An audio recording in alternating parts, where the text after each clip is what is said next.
our top local story tonight, a local school will be shutting its doors for good at the end of the school year. Last night, the Portsmouth School Committee voted 4-3 in favor of shutting down the Elmhurst Elementary School. It means big changes for students at the start of the next school year.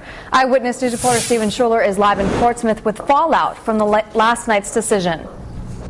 Well, in all, 370 students will be moving on, but the school's closure will impact the entire community. And with that closure, parents still don't know where their children will be taught next year. Elmhurst School, Mrs. Ziegler. After 30 years of greeting callers, Elmhurst Elementary's Mrs. Ziegler will hang up her phone one final time this June.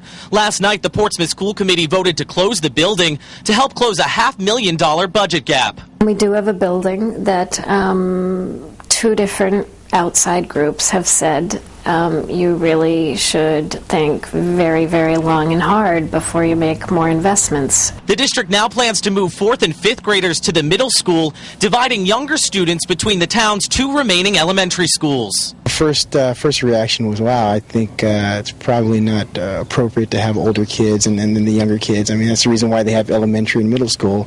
The superintendent tells us the middle school will be divided to keep younger children in a separate area. Still, many parents say they're concerned about longer bus trips and frequent changes. And I have a second grader who will be in 3 different rooms, 3 different schools in 3 years.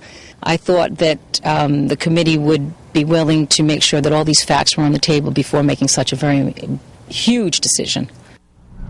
And an advisory committee of parents and faculty and administrators will be now formed to figure out how to break those schools up. The superintendent also tells us she does expect some layoffs with the school's closure. Live in Portsmouth with the East Bay Mobile Newsroom, I'm Stephen Schuler, Eyewitness News.